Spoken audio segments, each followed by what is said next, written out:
Hello, ഇന്ന് നമുക്കൊരു day in my life കണ്ടാലോ?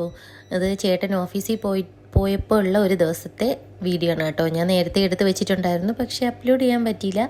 അപ്പോൾ ഇന്ന് അപ്ലോഡ് ചെയ്യാമെന്ന് വിചാരിച്ചു. രാവിലെ എണീറ്റു, ബ്രേക്ക്ഫാസ്റ്റൊക്കെ കഴിച്ചു. അത് കഴിഞ്ഞിട്ട് മോനിപ്പോൾ വെക്കേഷനാണ് കേട്ടോ, ഇവിടെ സമ്മർ വെക്കേഷനാണ് ഇപ്പോൾ. അത് കഴിഞ്ഞിട്ട് ബ്രേക്ക്ഫാസ്റ്റ് കൊടുത്തതിന് ശേഷം മോൾക്ക് തലയൊക്കെ അവൾ പറഞ്ഞു ഈ 3 ബണ്ണ് വെച്ച് അവൾക്ക് കെട്ടിക്കൊടുക്കാൻ പറഞ്ഞു. അങ്ങനെ അവളുടെ ഇഷ്ടത്തിന് തലയൊക്കെ കെട്ടിക്കൊടുത്തു. മോന് സമ്മർ വെക്കേഷൻ ആണെങ്കിലും വെക്കേഷൻ കഴിഞ്ഞതിന് ശേഷം അവന് എക്സാമാണ്. അപ്പോൾ അതുകൊണ്ട് തന്നെ ഒത്തിരി പഠിക്കാനുണ്ട്. അപ്പോൾ അതുകൊണ്ട് ഞാൻ ഓരോ ദിവസം കുറച്ചായിട്ട് അങ്ങ് പഠിപ്പിച്ച് പോവും. പിന്നെ വെച്ചത് സാമ്പാറാണ് കേട്ടോ. സാമ്പാറും ഫിഷ് ഫ്രൈയും രണ്ടും മകൾക്കും നല്ല ഇഷ്ടമാണ് ആ കോമ്പിനേഷൻ.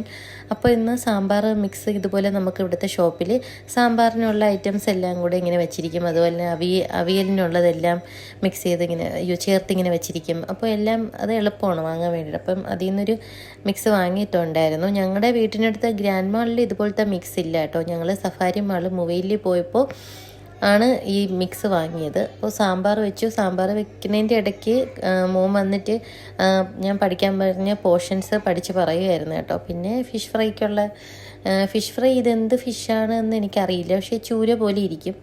എന്തോ ഈ ഫിഷിൻ്റെ പേരെനിക്കറിയില്ല. പക്ഷേ ടേസ്റ്റ് ആയാലും കാണാനും ഒരു ചൂരയുടെ ഒരു ഷേപ്പാണ് കേട്ടോ. ടേസ്റ്റും ഏകദേശം അതുപോലെ തന്നെ അങ്ങനെ തന്നെയാണ് കേട്ടോ. ടേസ്റ്റും അങ്ങനെ തന്നെയാണ്. പിന്നെ ഫിഷ് ഫ്രൈക്ക് മഞ്ഞൾപ്പൊടി, മുളക് പൊടി, കുരുമുളക് പൊടി, ഗരം മസാല, പിന്നെ നാരങ്ങ നീര്, പിന്നെ ചില്ലി ഫ്ലേക്സും ഉപ്പും ഒക്കെ ഇട്ട് നന്നായിട്ട് മിക്സ് ചെയ്തിട്ട് എണ്ണയിലിട്ട് വറുത്ത് കോരിയെടുത്തു. എല്ലാവരും ഇങ്ങനെ തന്നെയാണ് വറുക്കുന്നത്, ഞാനും അങ്ങനെ തന്നെയാണ് വറുക്കുന്നത്.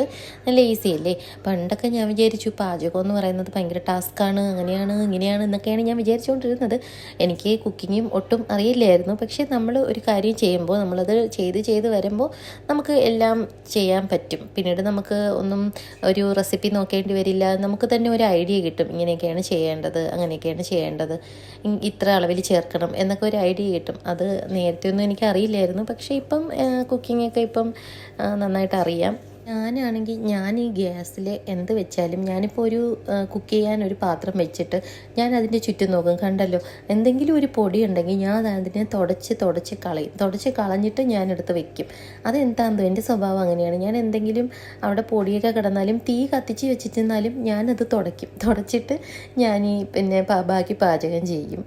ഞാനത് എൻ്റെ ഹാബിറ്റായിട്ടുണ്ട്. പക്ഷേ അത് നല്ലതാണോ എന്ന് ചോദിച്ചാൽ നല്ലതാണ്. പക്ഷേ അത് ചീത്തയാണോ എന്ന് ചോദിച്ചാൽ ചീത്തയാണോ എന്ന് വെച്ചാൽ നമ്മുടെ കൈയൊക്കെ ചിലപ്പം അറിയാതെ ഈ ചൂടായിരിക്കുന്ന കല്ലിൽ തട്ടിയാൽ നമുക്ക് പൊള്ളും. അതുകൊണ്ട് അത് അത്ര നല്ലതും അല്ല. പക്ഷെ ഞാനങ്ങനെ ചെയ്യും. അതിൻ്റെ ഇടയ്ക്ക് ഞാൻ മോളെ വന്നിന്ന് നോക്കിയിട്ടുണ്ടായിരുന്നു. മോളവിടെ ടി വി കണ്ടിട്ട് കുറച്ച് നേരം അവളുടെ ബുക്കിലൊക്കെ സ്കെച്ച് പെന്നൊക്കെ എടുത്ത് വെച്ച് വരച്ചെല്ലാം ചീത്തയാക്കിയിട്ടുണ്ട്. പിന്നെ മോന് പഠിക്കുവാണ്. അവൻ രാവിലെ കുറച്ച് നേരം പഠിക്കും കേട്ടോ. ഒരുപാട് നേരം ഒന്നും ഇരുത്തി പഠിപ്പിക്കില്ല, കുറച്ച് നേരം ഞാൻ പഠിപ്പിക്കും. ഡെയിലി പഠിപ്പിക്കും.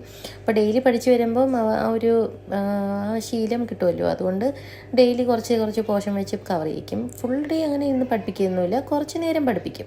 പിന്നെ ഇതാ ഫിഷ് ഫ്രൈ എടുത്തങ്ങ് ഇട്ടു. ഫിഷ് ഫ്രൈ നല്ല ടേസ്റ്റ് ഉണ്ടായിരുന്നു കേട്ടോ. ഇത് നല്ല മീനാണ്, നല്ല ടേസ്റ്റ് ഉണ്ടായിരുന്നു. പിന്നെ ഞാൻ എപ്പോൾ കുക്ക് ചെയ്തുകൊണ്ടിരുന്നാലും മോള് എവിടെ നിന്നാലും മോൾ എൻ്റെ അടുത്ത് വരും. എൻ്റെ അടുത്ത് വന്നിട്ട് അവൾക്കും ഹെൽപ്പ് ചെയ്യണം, അവൾക്ക് അതിടണം എന്നൊക്കെ പറയും.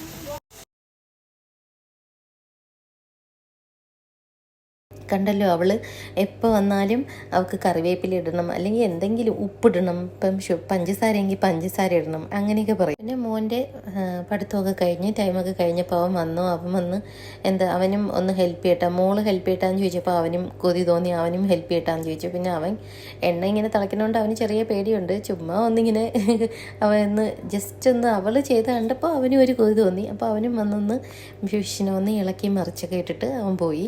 പിന്നെ അവർ മോന് വീട്ടിലുള്ള ദിവസം എല്ലാം ഞാൻ തന്നെയാണ് ലഞ്ച് ഉച്ചയ്ക്ക് ഫുഡ് ഞാൻ തന്നെയാണ് അവന് കൊടുക്കുന്നത്. എന്ന് വെച്ചാൽ ഞാനിപ്പോൾ വെജിറ്റബിൾസ് ഒക്കെ ആണെങ്കിലും ഞാനത് അവന് വാരി കൊടുക്കുമ്പോൾ അവൻ കഴിച്ചോളും. പക്ഷേ ഇവൻ തന്നെ കഴിച്ചാൽ ഈ വെജിറ്റബിൾസിനെയൊക്കെ മാറ്റി വെച്ചിട്ട് അല്ലാതെ ചാറ് മാത്രം കഴിക്കും. അപ്പോൾ അതുകൊണ്ട് വീട്ടിലുള്ള ദിവസമൊക്കെ ഞാൻ തന്നെയാണ് ഫുഡ് കൊടുക്കുന്നത്. 2 പേർക്കും വാരി കൊടുക്കും. അപ്പം ഈ വെജിറ്റബിൾസ് അത്യാവശ്യമുള്ളതൊക്കെ അങ്ങ് കഴിച്ചോളും, ഇല്ലെങ്കിൽ ഒട്ടും കഴിക്കത്തില്ല. വെജിറ്റബിൾസ് എല്ലാം മാറ്റി വയ്ക്കും. അപ്പം ഇത് ഞാൻ ഇങ്ങനെ അങ്ങ് കൊടുക്കുമ്പോൾ അവർ 2 പേരും അങ്ങ് കഴിച്ചോളും. അപ്പോൾ നമ്മുടെ സാമ്പാറും ഫിഷ് ഫ്രൈ ഒക്കെ റെഡി ആയിട്ടുണ്ട്. നല്ല ചൂടുണ്ടായിരുന്നു. അപ്പോൾ 2 പേർക്ക് ഞാനിങ്ങനെ ഇരുത്തിയിട്ട് എന്നും ഇങ്ങനെ തന്നെയാണ് ഞാൻ കൊടുക്കുന്നത്. 2 പേർക്കും പ്ലേറ്റിൽ എടുത്തിട്ട് പോയിട്ട് എന്നും ഇങ്ങനെ ഇരുന്ന് തന്നെ ഫുഡ് കൊടുക്കുന്നത്. അപ്പോൾ അവർ കഴിച്ചോളും. പിന്നെ വെജിറ്റബിൾസ് ആയാലും ഞാൻ നല്ലതായിട്ട് ഇങ്ങനെ ഉടച്ചൊക്കെ കൊടുക്കുമ്പോൾ അങ്ങ് കഴിച്ചോളും. അവർക്കത് ഇഷ്ടവുമാണ്. വീട്ടിൽ നിൽക്കുന്ന ദിവസം മോന് ഞാൻ തന്നെയാണ് കൊടുക്കുന്നത്. സ്കൂളിൽ പോകുമ്പോൾ അവൻ കഴിച്ചില്ലേ പറ്റും, അവൻ കഴിക്കും. സ്കൂളിൽ പക്ഷേ ചോറ് അങ്ങനെ ഉച്ചയ്ക്ക് 2:30 ആകുമ്പോൾ ക്ലാസ് കഴിയും. അപ്പോൾ ചോറ് കൊണ്ടുപോകാറില്ല. എന്തെങ്കിലും ഫ്രൂട്ട്സോ അങ്ങനെ എന്തെങ്കിലും കൊണ്ടുപോകും. മോൾക്ക് അവളുടെ ചേട്ടൻ്റെ ഡ്രസ്സ് ഇടുന്നത് ഭയങ്കര ഇഷ്ടമാണ്. അതിട്ടിട്ട് ഡാൻസ് കളിക്കാണ് കേട്ടോ. അപ്പം ഈ വീഡിയോ ഇഷ്ടപ്പെട്ടാൽ എല്ലാവരും ലൈക്ക് ചെയ്യണം, ഷെയർ ചെയ്യണം, സബ്സ്ക്രൈബ് ചെയ്യണം. Thank you. ബൈ.